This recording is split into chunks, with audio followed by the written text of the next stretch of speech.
Sairam students, welcome to the revision of chapter 5, that is food safety. So let's see. You all know, children, that there are 6 main nutrients: carbohydrates, proteins, fats, vitamins, minerals and fibers.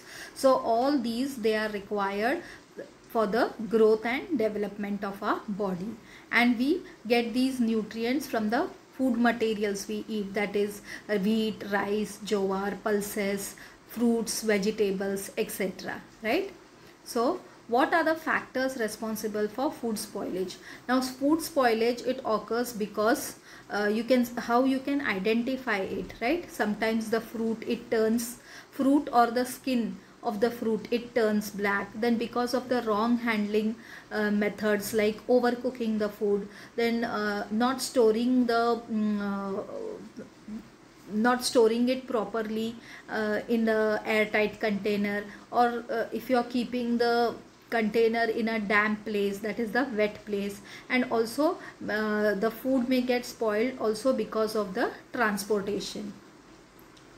So sometimes the food, it also gives a bad smell or a bad odor, and then you cannot eat it. So the fruit which turns black and the food which has got a smell, it is not suitable for us to eat. So what happens? The quality of the material, it deteriorates, means it is not of good quality, it becomes of bad quality, right? So whatever food we are consuming, whether it is from animal source or from plant source, it should be of good quality. And if we don't eat the food of good quality, then we may fall ill or we may get some diseases. So how is the food said to be spoiled? You can identify if there is a change in the odor, color, texture, quality and taste. And if all these things happens, what happens? There is a loss of nutrient content in the food. So children, we have lot of mouth-watering dishes like pani puri, pav bhaji, shev puri, samosa, pizza, burger, pasta, etc. outside. But have we ever thought where it is made, whether it is hygienically good, the source of water which they are using for preparing all these items, is it good or not? Right? So whenever you are going out, think about all these things. Right? So now various kinds of changes also occurs in the food materials, like the fruit, as I told you, it turns black. Then there is a change in the taste. Meat becomes sour, peanut becomes rancid. Rancid means when you put it in the mouth, you feel like you have to throw it immediately. So all these changes, they occur because of the factors which are present within the food material. Now also the food grains, where it is produced in the farms. So there also the food grains may get damaged because of various reasons, like improper handling, improper storage and improper transportation. Now there are foodstuffs like meat and milk, right? They are either acidic or they are alkaline. So what happens? It may get spoiled because of the chemical reactions, or when they come in contact with the metals in which you are making them, right?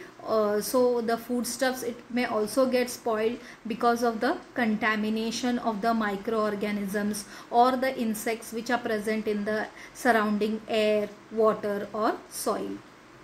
So how there is a food wastage? Now you all know that India, it has shown great progress, and we produce a variety of foodstuffs like cereals, fruits, vegetables, fish, milk as well as milk products. But still there are many people in our country or all over the world who do not get one meal a day also. They are still facing the problem of hunger. So that's why it's our duty that we should not waste our food. Right? Now what are the reasons for quantitative wastage of food? So the reasons for the wrong methods of farming are: if you sow the seeds with hand, then inadequate threshing, if the storage is not proper, there are wrong methods of distribution. So these are all the quantitative reasons for the quantitative wastage of food. Also during there are traditional feast or banquets are there, that time also a lot of food is wasted. So that's the reason the buffet system has been introduced, so that people will take only that much quantity what is required, right? And they will not waste the food. What is qualitative wastage of food? So the reasons for it is that we are using wrong methods for protecting the food, like we are using excessive preservatives, then overcooking the food, then we wash the vegetables after cutting them, which we are not supposed to do. Also mishandling of fruits like grapes and mangoes, and the calculation time which is required to transport from the food from the producers to the consumers. So if that time is not calculated properly, also there is a qualitative wastage of food. So how we can prevent the food wastage and spoilage, right? So first what you have to do, you have to serve yourself only that much what you can eat. Overcooking of food should be avoided. Whatever leftover food is there, that you should reuse it properly. You should not throw the food, but use it in a proper way, reuse it in a proper way. Then you should buy only that much what is required. You should not make excessive purchases, right? Whenever you go to the mall, you feel like you should purchase more things, but you have to think that whether it can be stored properly. So also the grains and other perishable foodstuffs, your vegetables and fruits, these are all perishable, so you have to use proper methods to store it. Whenever you are taking any bottled, canned or packed food, you have to check the expiry date, and whatever food has been served on your plate, that you should complete it full. You should not throw it away, right? So next is about food storage and preservation. So there are freezing, drying, boiling, airtight packing, etc. These are the types of preventing the food storage or to preserve the food. So what happens if you store in that way, there it prevents the growth of microorganism in the food, and the food, it saves the food from spoiling. Now what is food protection? Prevention of food spoilage by microbial growth and infestation by pests is called as food protection. So we have to protect our food from the microbial growth and from the pests also. What is food preservation? So use of various preservatives to prevent for a long period of time food spoilage due to internal factors is called as food preservation. So food are preserved by using preservatives also, like muramba, jams, pickles, all these can be stored for a longer time if we use preservatives in that. So that is called as food preservation. Then there is an institute called as FDA, that is Food, Drug and Administration. It's a government organization which controls the production and distribution of food and drugs as per their standardization. Okay. Next is methods of food production. There are various methods of food production: freezing, smoking, use of insecticides, irradiation, use of inert gases, use of preservatives and pasteurization. So what is freezing? What happens in freezing? Freezing means you are keeping whatever food items are there, you are keeping it in the refrigerator. So if you refrigerate it, what happens? The food, it remains in good condition for a longer time, and whatever biological and chemical reactions are present in the food, it gets slowed down because of the low temperature. So that's the reason in the kitchen refrigerators are used. Next is smoking. So with smoking also food is preserved with the help of smoke, and for this smoking what is used? Aluminium phosphide is used. Next is use of insecticide. So the malathion is an insecticide which is sprayed on the gunny bags which contains the food grains. Next is irradiation. Now in irradiation what happens? Food is exposed to ionizing radiations. These are high energy electrons which are emitted by the X-rays and gamma rays which are emitted by the radioactive isotopes. So what happens? By using irradiation method, the microbes and the insects, they get destroyed. Also the shelf life also increases of the fruit, and then the onions and potatoes also, their shelf life increases, and whatever sprouting which comes, that is also becomes slowed down because of irradiation.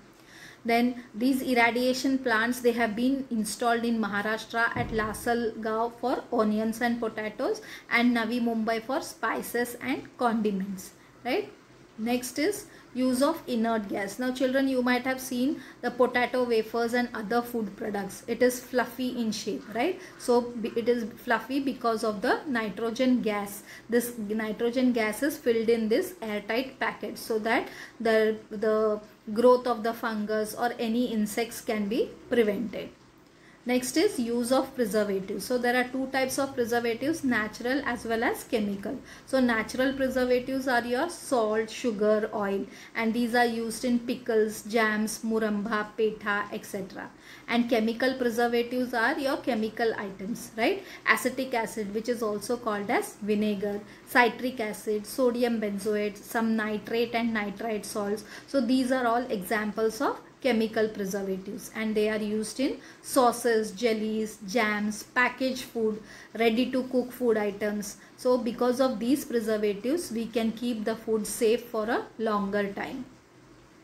Now what is pasteurization? Now pasteurization means it involves heating.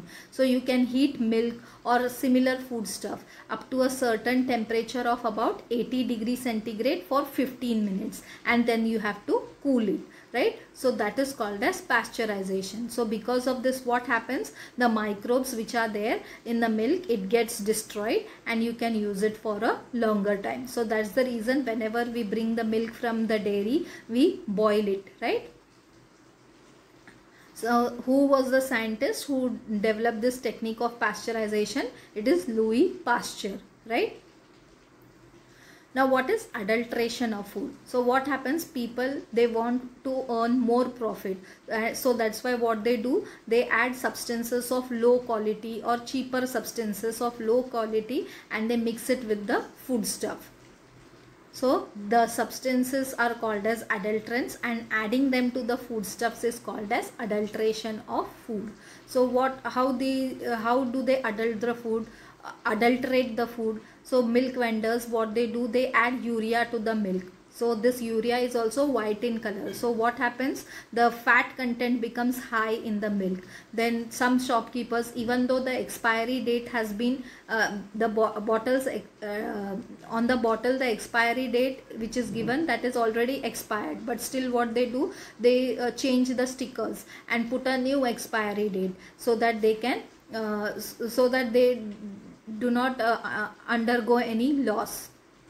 Then some people, what they do, so to make the fruits to look more attractive, they use the chemical called as calcium carbide or some other chemicals also, so that the fruit looks attractive and you purchase it. Also in the cold drinks also they use harmful chemicals like carbonated soda, phosphoric acid, right? So these are all the types of adulteration. Now here is a list of the foodstuffs in which how the adulterant is added. As I told you, for milk they also add water, right? So, and then chemicals like urea or starch. Then red chili powder, in that they use brick powdered or powdered pumpkin. Peppercorn, they use seeds of papaya. Ice cream, they use washing soda or paper pulp. And rice, they use small white stones. And peanuts, they use reddish pebbles or stones. So these are some of the food items in which what adulterant is added is given. Now what we should think, whatever we are eating every day, it has got a nutritional value. The quality of the food, it is good or not, that we have to think about it, right? So what happens, some important components of food are removed, like the fat content of the milk, essence of cloves and cardamoms are put. Then low quality, inedible or cheaper material is, or the harmful color, it is added to the food. Then some harmful materials like the small stones, fine sand, iron filings, urea, dung of horse, sawdust, all these are the items which can be used for the adulteration of food. Then what happens because of these adulterants? We get abdominal discomfort, sometimes there is a poisoning, sometimes there is some dysfunctioning of the organs if we consume these adulterants for a longer time. Sometimes it may also cause cancer. So children, with this we finish the revision of chapter 5, that is food safety. Now let's have a look at the questions. Now what is match the following is there. So column A and column B. right? In column A it is given smoking, irradiation, insecticides and inert gas, and in column B there are 4 options, that is malathion, aluminium phosphide, X-rays and nitrogen gas. So all the options are the same in column B. So what you have to do now, smoking. Now in smoking, which what is used? It is aluminium phosphide. So what you will do, you will select aluminium phosphide, right? Now irradiation. Now in irradiation what are used? X-rays, right? So you will select as X-rays. Now next is insecticides. Now insecticides, what is done? Malathion is sprayed on the gunny bags, right? So you have to select malathion. Then next is inert gas. So we had seen nitrogen gas, it is filled in the airtight pack containers, right? So you have to select nitrogen gas. So this is the way you will solve the match the following. So let's move to the next one. Find the odd man out. So 4 options will be directly given: acetic acid, sodium benzoate, nitrate, nitrite and calcium carbide.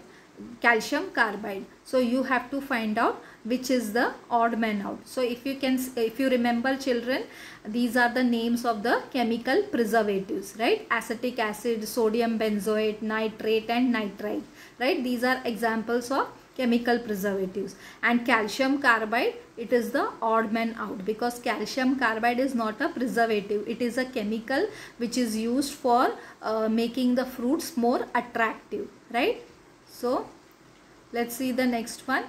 These are some fill in the blanks. Choose the correct answer. Seeds of dash are added to peppercorn. So papaya, watermelon and apple. So you all know that seeds of papaya are added to peppercorn, because papaya seeds, it looks similar to peppercorn.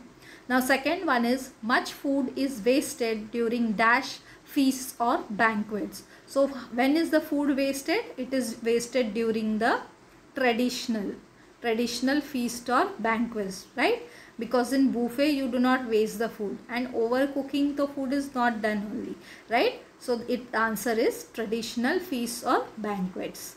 So children, these are the types of questions which can come for the exam. So in the next session children, we'll revise the next chapter. Till then, goodbye.